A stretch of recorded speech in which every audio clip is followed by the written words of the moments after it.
Hey folks, welcome back to another review with yours truly, Sam Healey. Today we're taking a look at this guy right here, Mythe. Yes, say it like it's mice with a lisp. And I think you've got it. Maybe it's Mythe, but I think it's Mythe because in this game, each player takes on the persona of a warrior knight mouse. And that mouse is trying to go and defeat the evil red dragon and reclaim for himself the sacred cheese that's made of gold. And so this is a game for anywhere from 2 to 5 players. And it is, I don't know. Let me get down to the table and show you.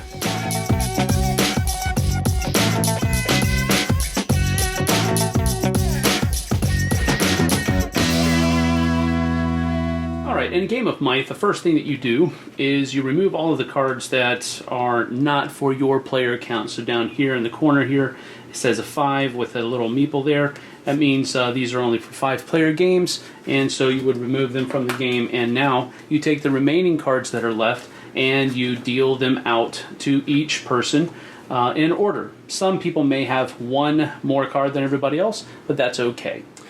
Each player is also given a player aid, which details exactly what you can do on your turn. Phase 1, you draw cards, and then you do that until you either can stop and then advance, or until you draw an obstacle, which means you have to stop and you don't get to advance. And then phase 2 is where you give cards that you've drawn during phase 1 and pass them out to everybody else, or keep some of them in your hand. It's your choice, whatever you'd like to do. The only real caveat here is that each player has to have at least one card in their hand at the end of your give cards phase.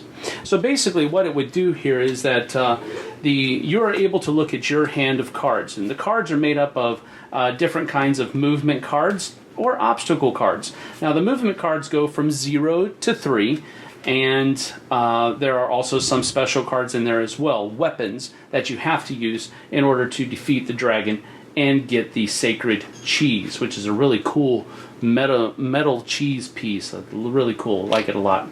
So anyway, you have your hand of cards, but the cool thing about this game is that you can't use your cards.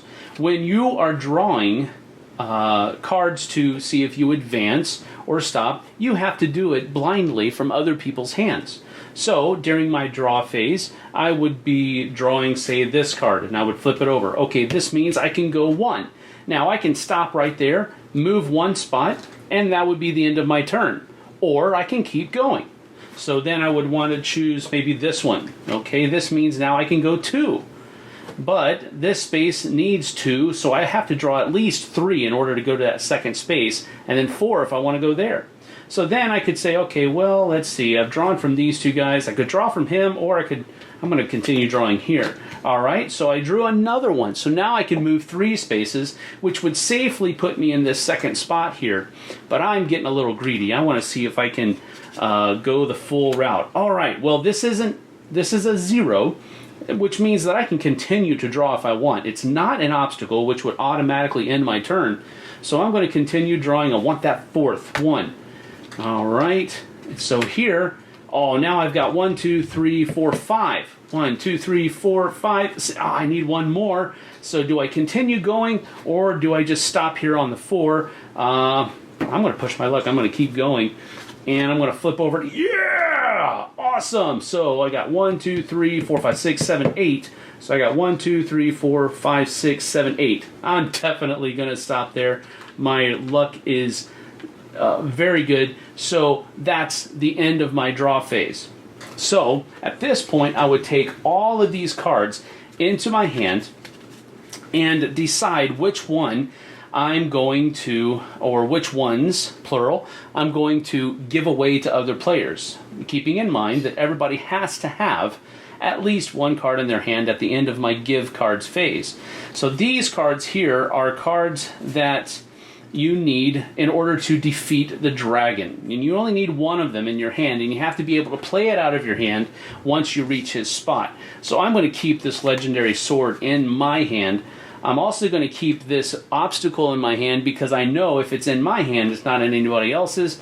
But then I'm going to hand these other ones out. I'm going to give that one there, and I'll hand this one over here, and this one I'm going to put over here as well. And then these two I'm going to put over here in this person's hand. So it is now Yellow's turn, and this is Yellow's hand. So this is what is in his hand. He knows that it's not in everybody else's hand. So he's going to go ahead and start drawing. And he gets a 1. He's going to draw this one. Oh! Okay, so if he would have stopped with this card, he would have been able to go one spot, no problems. But because this is in his hand, and he drew this, his turn is over. He fell head first into the valley. So his turn is done. He would take these 2 cards up into his hand, and he would redistribute these as he saw fit. So he's going to keep the obstacle in his hand so that he knows where that one is. And then he's going to give this one to that one over there, and this one to that one over there, and he will be done. And so play would continue that way until one player is able to move all the way up here to the dragon space, and then having reached that dragon space, be able to play one of the magical items that he has found along his journey, defeat the dragon, and claim the sacred cheese. Now, the first thing I wanted to show you in my final thoughts was this little guy right here. This is very cool. Provides a little bit of nostalgia back to those pop-up storybooks that I used to read as a kid. That's just really neat. A 3D board that you are able to, I don't know, that's just really cool. When I saw that, I was like, gimmicky, and then I was like, the more that I looked at it, it was really cool. I really enjoyed that aspect of it. I also like how each of the player cards comes with not only reminders on what you can do during the game, but it also gives you a card breakdown, a distribution of all of the different cards, what's in the deck, where, so that you can look at what's in your hand and kind of get a good idea, especially after you've drawn from those cards and you've given cards back to people. You pretty much can know where everything is. So that's a really cool thing that took what could have been a really chaotic game and made it more strategic, more, I guess, tactical, more brainy, I guess you could say, because you can figure out where all the different cards are. Now, where they're shuffled in those hands is where the random factor enters back into the question. And so that is another thing. But one of the things that I really enjoyed about the game was that blind drawing from somebody else's hand. You knew what was in your hand, but you had no idea that card that you're about to flip over. And that really carried with it a very cool adventuring kind of feel to it, because you never know what's around the corner. You have an idea that's probably safe, it's probably okay, but you never really know for sure.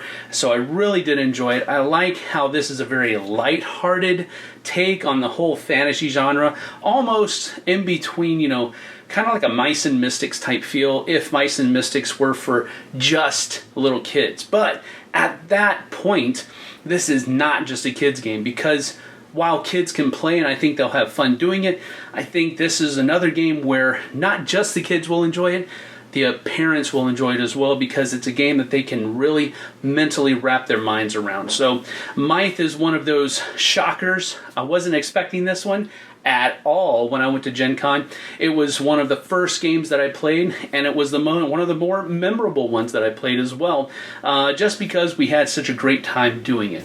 So that is Mythe from Passport Game Studios. We'll see you guys on the flip side.